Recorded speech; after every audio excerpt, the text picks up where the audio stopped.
Welcome to this quiet documentary, where we tell you the story of a city that slept by candlelight and woke up to a flame that changed its features forever. The story of the great fire that swallowed the heart of London and left behind ash of houses and memories. As for you, before we begin this deep and calm journey, leave your mark on our channel by hitting the subscribe and like buttons so you can easily find our content next time. And now, take a deep breath, close your eyes, lie down, and let sleep creep in.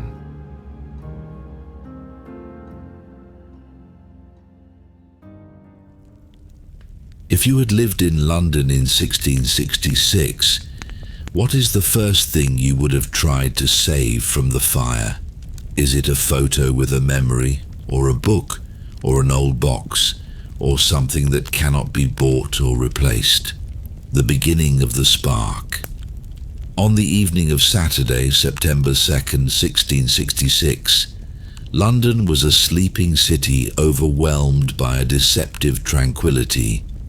The old streets stretched under the moonlight between stacked wooden houses, separated only by narrow alleys through which a carriage could barely pass.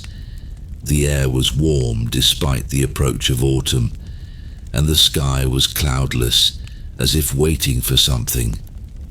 Inside the houses, the lights went out and people closed their heavy wooden windows and settled for the simple warmth provided by firewood.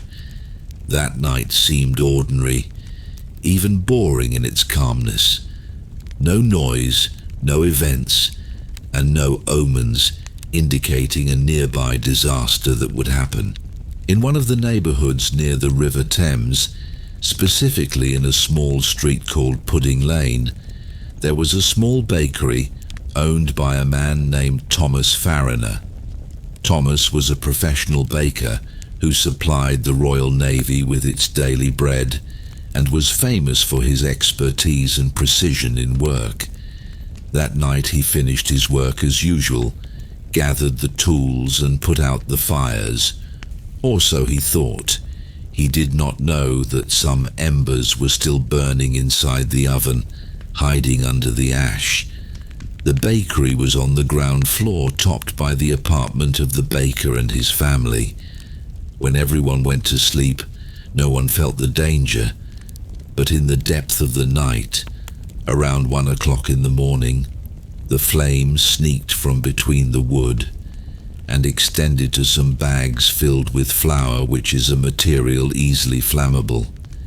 And as soon as the flour caught fire, the place turned into an open oven that could not be controlled. The ceiling caught fire, then the walls. Then the flame began to rise towards the upper floor. The baker and his family woke up to the smell of fire. They hurried down, but the fire had preceded them to the stairs. They barely managed to get out through a narrow window leading to the roof of the neighboring house. They rushed over the roofs, screaming for help. As for the family's maid, she was trapped inside and could not escape. She was the first victim recorded in this fire, and no one knows if she had woken up at the last moment or slept forever without realizing what happened. Desperate attempts to prevent the disaster. Outside, the neighbors began to gather, some running barefoot and others throwing buckets of water on the walls, but the fire was faster than any primitive attempt to extinguish it. There was no firefighting system as we know it today, only terrified humans and wooden buckets and hearts trembling with horror. The tongues of flame rose in the sky and reflected on the river a strange light, as if the city was burning from under the water as well. The flame was moving silently, as if it did not need a sound to terrify whoever watched it. Whenever a house caught fire, the flames devoured its neighbour with double speed. The architectural structure of London in that era was like the ideal fuel for this fire. The dry wood, the roofs made of straw, the small windows that do not open easily, and the narrow internal stairs, all that made every house a bomb waiting for the next spark. People woke up from their sleep to the screams of their neighbors and not to the sounds of the fire. The flame alone was not the scary thing, but the speed of its spread. In a few minutes, the fire moved from house to house and from street to street. Some tried hard to extinguish the flame with wet pieces of cloth or by pouring water from buckets, but they quickly realized that their attempts were futile. The winds coming from the east were pushing the fires upwards and forwards and feeding them with all ferocity. Every house burning becomes a new source for the fire, as if it is a continuous chain that does not break. People ran in every direction. Some held their children, and some gathered what they could of money and documents, and others risked entering their burning houses to take valuable things. They were confused moments where fear mixed with regret and confusion with anger. There was no authority organizing the evacuation, nor an emergency plan, nor early warning. Every person was deciding for himself what must be done and hoping that his decision was right. The desperate escape. Some mothers were trying to escape with their children through the crowded alleys, and others climbed to the roofs of the houses thinking that the fire would not reach there. Old men stood at the thresholds of their houses, unable to flee, watching their memories burn without power or strength. And in some alleys the roads were blocked due to the fall of walls, so people were forced to break the back doors or climb the walls in search of an exit. In one of the neighborhoods there was an old stone house different from the rest of the houses. Dozens of residents gathered in it, thinking that it was safer. But the fires approached, and the ceiling began to heat up, and the stones themselves began to crack. One of the men shouted, "Get out! The walls will collapse." So everyone rushed in panic, pushing to get out. At that moment, the wooden ceiling fell, and behind it, thick smoke that almost suffocated those remaining inside. Within a few hours, the fires had reached Fish Street, then into Long Lane, swallowing in its path the shops of butchers and carpenters and vegetable stalls. And even the central market was not spared, so the vegetable carts burned and barrels of oil and vinegar exploded, increasing the fire's burning, and with every explosion the sound of the flame amplified, rising above the screams of people and the crying of children. The horses were panic-stricken, so they fled from the stables, dragging the carts behind them. Some ran aimlessly and collided with walls or people, and dogs were howling without stopping, as if they felt that something unnatural was happening. The birds left the city in flocks, while the smoke rose in the sky until it became like the black cloud covering the sun. With the progress of time, the city was losing part of its features.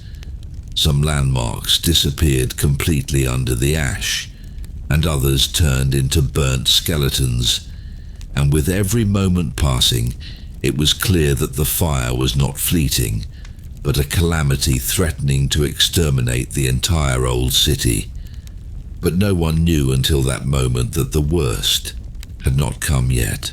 Chaos of confrontation and absence of leadership. With the rising smoke and soaring flames, the city seemed to be entering a phase of losing control. There was no coordination, nor a clear plan to face this burning nightmare. For even in the darkest moments, London did not possess anything resembling a real fire brigade. Rather, it relied on a group of ordinary men carrying small wooden buckets, lining up in human chains, filling them from the nearest well or from the river, then transferring the water from hand to hand until it reached the site of the fire. These means were primitive to the point of making one feel helpless before starting. The firefighters, or what was known then as fire guards, were not equipped with helmets or modern tools, but wore ordinary clothes and tried to approach the fire slowly while throwing buckets of water on the flame, and often in vain. Some of them carried axes and began breaking the wooden walls to try to isolate the fire. The goal was not to extinguish the fire, but to try to prevent it from reaching the next house. But the winds were fierce, moving the flame as they pleased and pushing the sparks to the neighboring roofs, so they ignited before any rescue attempt reached them. And while some were trying to extinguish the fire, others proposed using a harsher method, demolishing the houses adjacent to the source of the fire and creating a wide void preventing the fire from transferring. But executing this decision was not simple, for these houses were not empty. They were inhabited, containing families and children and furniture and valuable possessions. People had to choose between losing their home by human hand or its burning by the hand of fire. Some residents refused to leave and held on to their houses, so the result was catastrophic. For more than once, the walls collapsed on them during demolition attempts, or the fire ignited before they left. One of the painful incidents occurred when a group of soldiers tried to use gunpowder to blow up some buildings and isolate the fire. They did not have enough experience, so a violent explosion occurred in one of the neighborhoods, and a number of people fell between dead and wounded. Instead of stopping the fire, the explosion caused the opening of a huge stone wall, so the fire entered through it into a new lane and swallowed it in minutes. Burning of city landmarks, and with the passing of hours, entire neighborhoods turned into ash. The fires were devouring everything: houses, carts, stalls, and even trees in small gardens. Some people tried pouring vinegar or sand on the fire, believing that might help, but nothing was capable of facing the power of the fire. In one of the streets, there was a shop for oils and perfumes. When the fires reached it, everything inside it ignited in a single moment, and the glass bottles exploded, scattering their fragments among the fleeing people. The burning oil spread on the ground and set fire to 2 carts that were standing near the shop. So the fires expanded more and more, until the small rivers that were passing through some neighborhoods did not succeed in preventing the fire, for with the dryness of summer, the water level dropped, and the streams became mere trenches that do not repel fire nor repel fear. It seemed as if the city possessed no means of defense, and that the fire was stronger than all efforts and smarter than all attempts.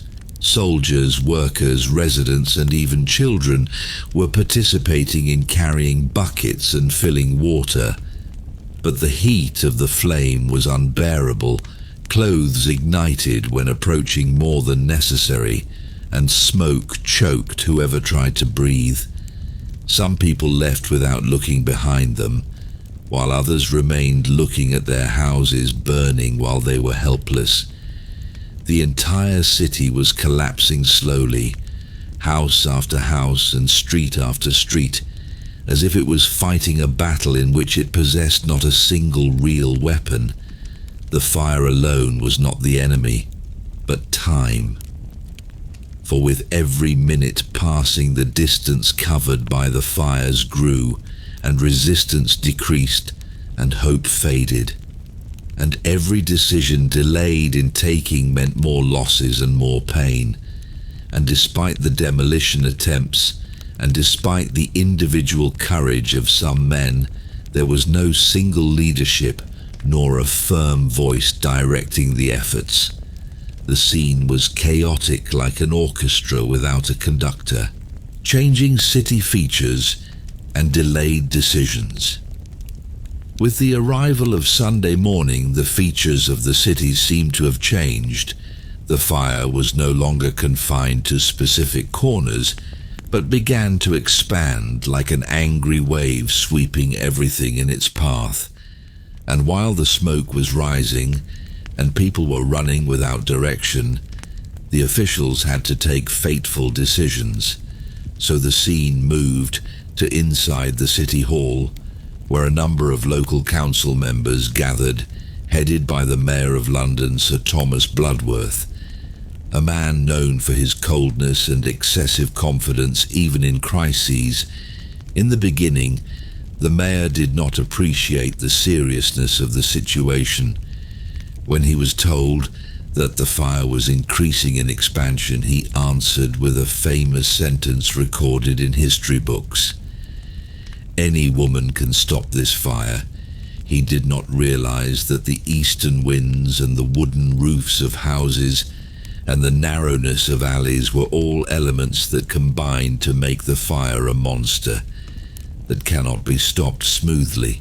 And with the passing of hours, he did not issue decisive orders to evacuate neighborhoods or blow up houses to isolate the fires, but continued to hesitate as if waiting for a miracle. And with the absence of decision, panic began to spread like the fire itself. There was no direction nor coordination between soldiers and guards and residents. Every person became acting on his own, some trying to escape and some trying to survive with what they could, and others stood in their places stunned, not knowing what to do. And with every lost minute, the fires were increasing in strength and swallowing new neighborhoods. In return, a number of field leaders from officers and craftsmen and shop owners began taking the initiative. They were demanding the demolition of rows of houses to stop the spread of fire. But they needed official permission from the mayor or from the army, as no one has the right to demolish private property without a direct order. These orders were delayed, and if they came, they arrived too late, and by Sunday noon, the fire had crossed the Fleet River and advanced towards Newgate Market, one of the largest commercial markets in the city. Fall of Symbols. In this market, the fires mixed with the smell of burnt fruits and scattered spices and merchants' fabrics that ignited like autumn leaves. The roofs collapsed, and burning wooden pieces flew towards the neighboring alleys. People who took shelter inside churches, thinking they were safe places, did not realize that the fires do not differentiate between the house of God and the house of man, for the wood is the same, and the roof is the same, and the fire does not ask about the sanctity of the place. And St. Paul's Church was one of the oldest and most beautiful landmarks of London. Its high dome and huge columns made it look like an invincible fortress.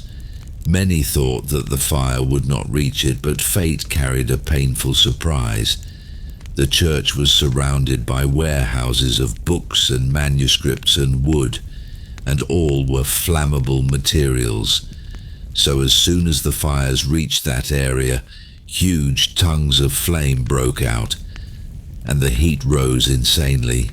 The roof caught fire and the dome fell after turning into a huge ember, and tongues of fire spread in all corners when people watched the Dome of Saint. Collapse of society and spread of rumors. At this time, rumors began to circulate among people. Some said that the fire was fabricated and that there was someone who set the fire deliberately to weaken London. Others spoke of political conspiracies or revenge from God due to the sins of humans. and in the shadow of the absence of information, rumors became additional fuel for fear, and acts of looting and theft spread, and some exploited the chaos to rob empty shops, even while knowing that they would burn after moments. The mayor himself, after confirming his failure to control, disappeared from the scene, leaving the city in the hands of its field leaders. As for King Charles II, who was residing in a palace far from the center of the fire, he began receiving worrying reports and decided to intervene himself, but time was passing and the fire was passing with it. And after 4 continuous days of flame and smoke, London finally woke up to an unfamiliar silence. The winds that remained throughout the previous days, pushing the fires forward without mercy, had calmed suddenly as they started. There was no final explosion, nor sound of collapse, but only a heavy stillness as if the city was dying silently, then breathed slowly for the first time since the ignition of the disaster. No one knew if the fire had really ended, or if it just took a break, for the smoke was still rising from some corners and ash flying in the air, and heat inhabiting between the rubble. But the certain thing is that the hellfire which devoured the neighborhoods one after another began to fade, as if nature itself felt that the city could no longer bear more, so it decided to grant it a truce. Seen after the disaster. In that day, the residents came out of their hideouts, and from the edges of the city and from the suburbs they resorted to return to what was previously called the city. There were no familiar streets, nor facades of shops, nor towering churches. Everything looked alike, grey charred as if time stopped at the moment of collapse and stayed there. People were walking slowly between the ruins. In every corner, a pile of stones and black wood remains and stairs leading to nowhere. It was not easy to know the place of anything. There were no longer signs nor names on doors. Even alleys that were known among residents disappeared under ash. Some would stop at a burnt wall, staring at it in long silence, before realizing that this was his house or his shop, or the place where one of his children was born. In one of the old squares sat an elderly man on a burnt stone and began digging in the ash with his fingers. He was not looking for something precious, but for remains of something, proving that the place he loved was not erased completely. He found a door handle, a deformed metal piece, and a half-melted candle base. He looked at it for a long time, then returned it to the ground, as if it no longer belonged to him. In other places, residents gathered around some wells that were not destroyed. They were filling water buckets not to extinguish anything, but only to wash their faces or to moisten their charred hands. Some of them brought old blankets and spread them on the rubble to sit on top of them, as if regaining an old habit that was related to rest after work. But no rest this time, only astonishment and amazement and attempts to understand what happened. Even the soldiers who were guarding the edges of the city appeared exhausted. Some sat near walls and others slept on the dirt, holding his sword or his helmet. There were no longer orders nor movements, only heavy waiting for what will happen next. The more painful thing than the scene of ruin was the silence. There was no crying of children, nor shouting of vendors, nor noise of carts, only the sound of light wind touching the ash and the whistling of distant fire that is still burning in some wet wood. The silence was saying everything, that the city died, or at least that part of it was buried under ash. Some families began looking for their loved ones, asking passers-by, "Did you see so-and-so? Did he pass from here? Did he take refuge in the church?" But the majority did not have an answer. Many fled in the first days to places no one knew, and now no existence of lists nor records. Everything was lost with the fires.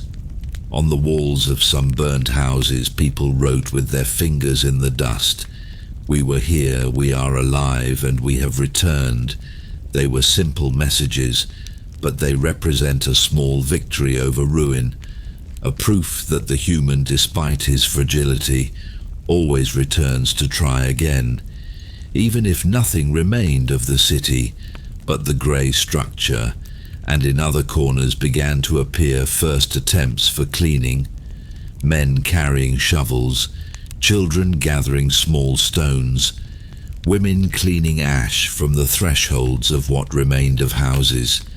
The goal was not restoration, but only understanding the new space and determining where life begins again. Priceless losses. The city was not extinguished by fire, but by air, as if the sky, which ignored the pleas of people for days, decided finally to have mercy on them. It was not a victory, but the end of a long chapter of horror and opening of another door of sorrow and contemplation, and the difficult beginning.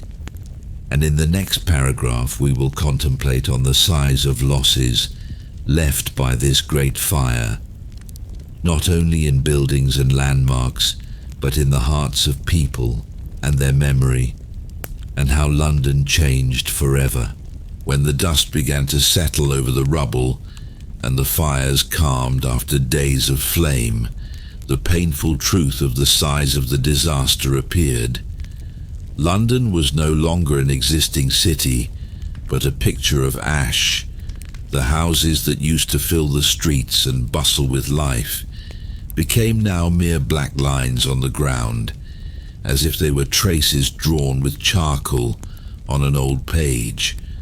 More than 13,000 houses burned completely, destroyed without discrimination, whether they were huts for the poor, or houses for the middle class, or small palaces for the merchants of the city. What increases the gravity of losses is that many of these houses were used also as warehouses or shops. The residents did not own a clear separation between residence and workplace, so when the house burned, the source of livelihood burned with it. Some families lost all they own in one day: the land and the shop and the inventory, and even the documents proving their ownership. There were no iron safes nor electronic copies, but papers thrown under ash melted with the flame without return. As for churches, the fires reached them without exception almost. More than 80 churches were burned completely, including small churches in neighborhoods and others great, having long history. These churches were not places for worship only, but were centers for community life, in which meetings are held and births and deaths are recorded and residence documents are kept. And by their burning, part of the city's identity was lost. Markets also collapsed. Streets that were one day crowded with merchants and carts and bargaining became today open squares filled with rubble. Nothing remained of vegetable stalls, nor of blacksmith shops, nor of tables of books and manuscripts. Even the countryside surrounding London, which used to supply it with grains and wood and coal, was afflicted with paralysis, as convoys refrained from entering, fearing that tongues of fire would extend to them, or they would be attacked in the chaos of the city. And despite this wide destruction, the big surprise was that the number of dead was relatively small. There are no accurate numbers because records burned in their turn, but most testimonies say that direct human losses were few, and it is believed that the reason for that returns to that the fire was progressing slowly in its beginning, which gave many a chance to escape. Also that the fire started at the end of the week, when most markets were closed, which reduced the number of victims, but the small number of dead did not alleviate the size of suffering, for thousands became homeless. Entire families became sleeping in the open on the banks of the River Thames, or in the surrounding fields, or even inside the rubble that were one day their homes. The scene was painful. Old men sitting silently near what remained of walls, and young men wandering in the city looking for family members whose trace they lost. And it was not only people who lost their dwellings, but even authority lost its places. Municipal centres and records and stations and customs headquarters turned into ash, and in front of this comprehensive ruin, the city stopped completely. No laws, nor organisation, nor trade. There was only long silence and stunned faces and questions that have no answer. The psychological impact of this fire was deep. People did not lose their possessions only, but lost the sense of safety. No one trusted stones or wood anymore, nor the walls that were one day protecting them. Fear became part of daily life, and apprehension of the recurrence of the disaster inhabits the eyes. Some children who witnessed the fire remained for years, screaming at night, remembering the scene of the flames swallowing their neighbors' houses. And some women refused to return to the city and remained in the suburbs, fearing that the fires would return suddenly. And even men who are supposed to be stronger carried in their chests a trace that cannot be erased. They were walking amidst the rubble, as if they were looking for fragments of themselves, not for collectibles or tools. The Great Fire of London was more than just an urban disaster. It was a difficult test for the human spirit, and a shock whose effects continued for years. It was not just a fire that burned wood, but a flame that penetrated memory and planted fear in walls and left behind an echo that does not fade easily. And in the next paragraph, we will follow how the city began a long journey of rising from under the ash, and how it rebuilt itself anew with new plans and different design, and a spirit more cautious and more determined to survive. After the fires went out and the ash settled, London began thinking of tomorrow. The city had bled a lot, but its people did not surrender. For even amidst the debris and inside the tired eyes, a will to start was found, and decisions had to be taken, not to repair what burned only, but to build a new city safer and less fragile in front of disasters. The first thing officials did is looking into the reason for the spread of the fire with this speed. Everyone knew that adjacent wooden buildings and roofs made of straw were like fuel, waiting for someone to ignite it, so it was decided to ban building with wood inside the old city permanently, and a royal decree was issued to use stone and brick in new construction. The decision was not easy, because most people lost everything and do not possess enough to rebuild their homes from expensive materials. But the decision was decisive, and whoever violated it was not allowed to build. Also, strict conditions were imposed on the width of streets and on the distance between houses. It was no longer allowed to build narrow alleys that prevent air movement and close passages. The goal was for the city to be more open, not to look more beautiful only, but to slow down the spread of fire, if something similar happened in the future.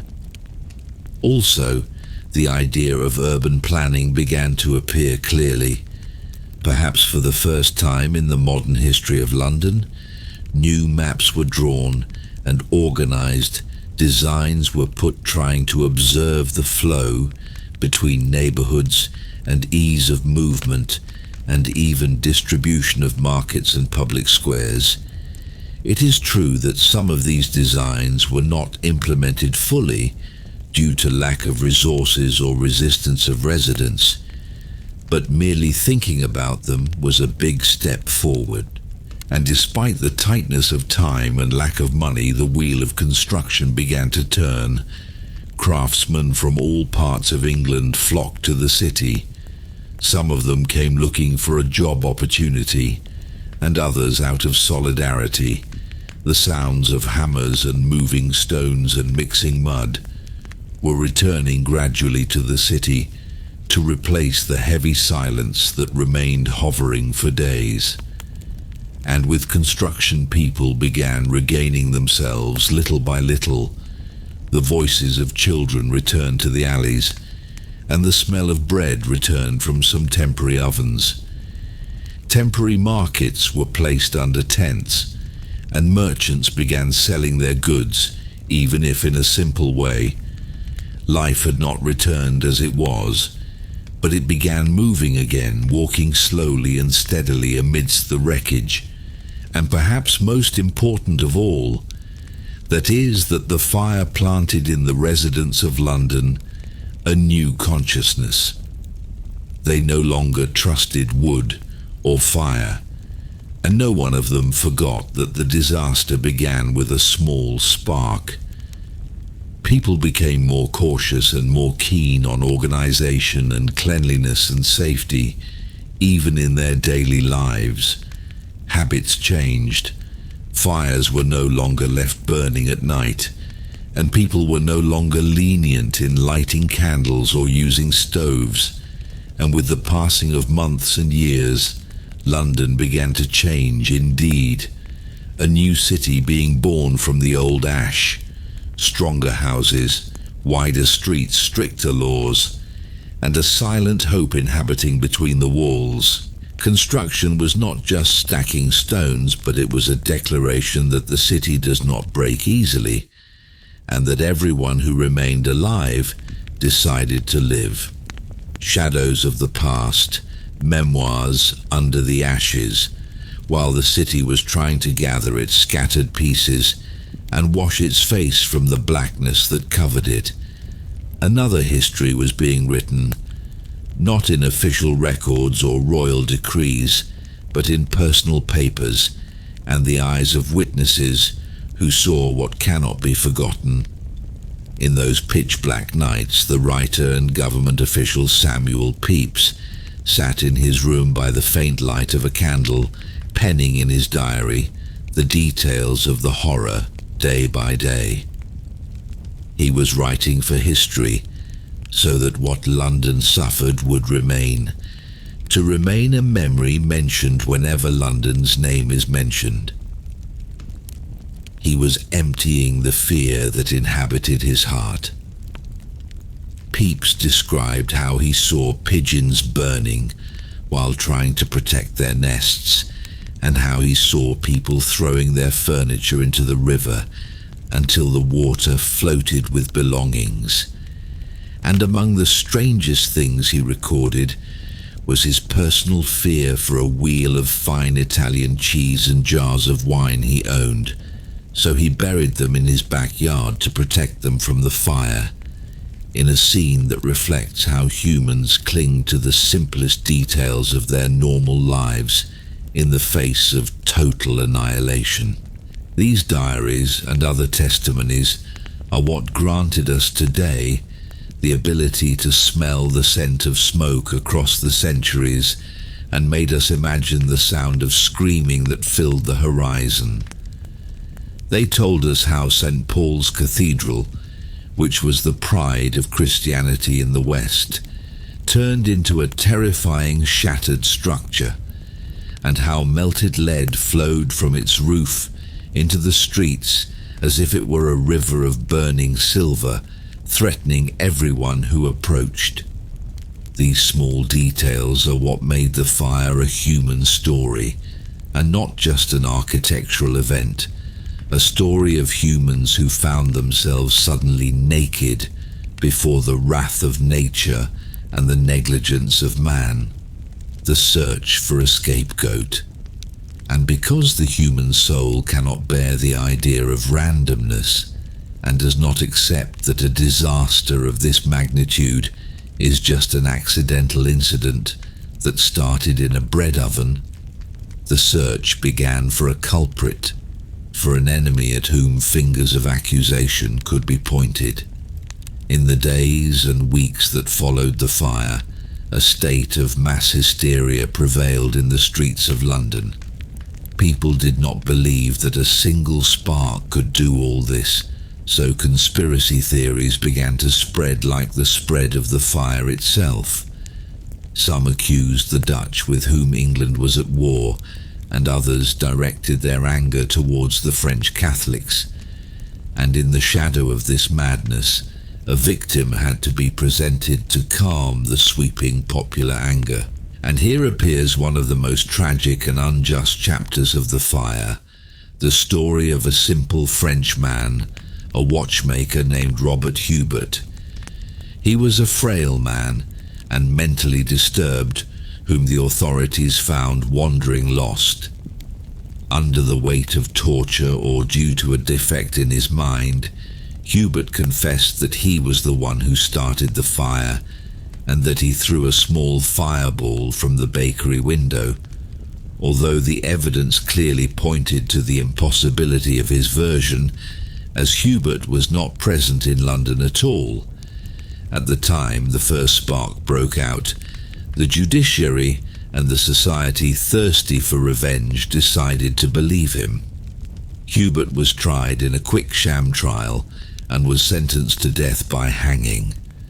The sentence was carried out amidst the cheering of the crowds who thought they had exacted retribution for their city, and everyone did not discover until it was too late that they had hanged an innocent man, for Hubert to remain a stain of shame in the history of British justice, and a harsh lesson that fear may blind insight and turn victims into executioners, the bright side of the disaster.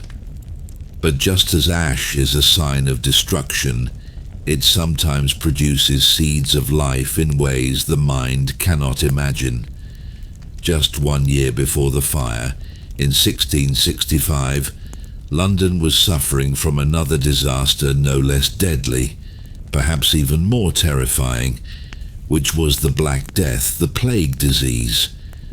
The epidemic was reaping the lives of thousands weekly, and bodies were piling up in the streets, and rats carrying the disease were roaming freely in the narrow and filthy alleys.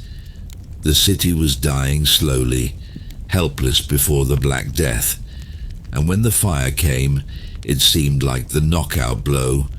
But the strange irony is that the fire was the bitter medicine the city needed. The fire, with its immense heat and flames that devoured everything, sterilized the city completely. The flames of the fire devoured the crowded slums that were hotbeds for disease, killed millions of rats and fleas that were transmitting the infection, and leveled the rotting wooden houses where epidemics had nested for centuries to the ground. And without anyone realizing at that moment, the fire was the divine purification that ended the plague epidemic in London forever. The city paid a heavy price from its architecture and history, but in return it bought its future and the health of its children, as if fate wanted to burn the sick body so that the soul could survive, and a new city would be born free from the curse that had chased it for so long. The London that was never completed. After the purification and the transformation of the land into a white page of ash, a historic opportunity emerged that would not be repeated to redraw London from scratch.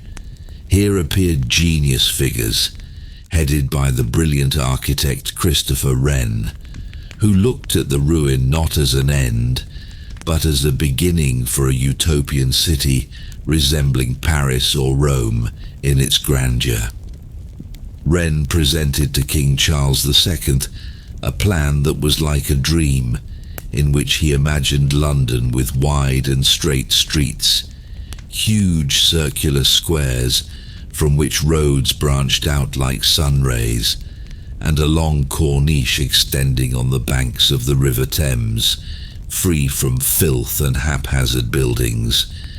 Wren's vision aimed to transform London from a haphazard medieval city into a modern and organized global capital. But dreams, no matter how beautiful, always collide with the rock of reality. While Wren and the king were dreaming of the ideal city, the residents of London, the merchants and landowners, wanted only one thing: to reclaim their properties exactly as they were before the fire. People refused to give up meters of their land to widen the streets, and refused to change the locations of their shops, which they inherited from their ancestors. A bitter struggle took place, and in the end, London was rebuilt on the same layout of its old winding streets, but with buildings of brick and stone instead of wood, and with streets slightly wider than they were. The opportunity to build the ideal London that Wren dreamed of was lost, but he succeeded in leaving his immortal mark by building more than 50 new churches, foremost among them the architectural masterpiece we know today, the new St. Paul's Cathedral, whose white dome rose to embrace the sky, insurance and firefighting companies, and from the womb of this chaos, new concepts were born that rule our world today. Before the fire, there was no such thing as home insurance. Loss meant the end. But after the disaster, everyone realized that relying on chance alone was not enough. So for the first time, fire insurance companies appeared, and a strange and purely commercial idea began to dominate the scene. A man named Nicholas Barban came along. He was a doctor and economist who founded the first insurance office. But the irony was in the way these companies worked in their beginnings. There were no public fire departments to protect everyone. Rather, each insurance company had its own fire brigade. The companies used to place distinctive metal signs called fire marks on the facades of the houses they insured. When a fire broke out, the different fire brigades would rush to the place.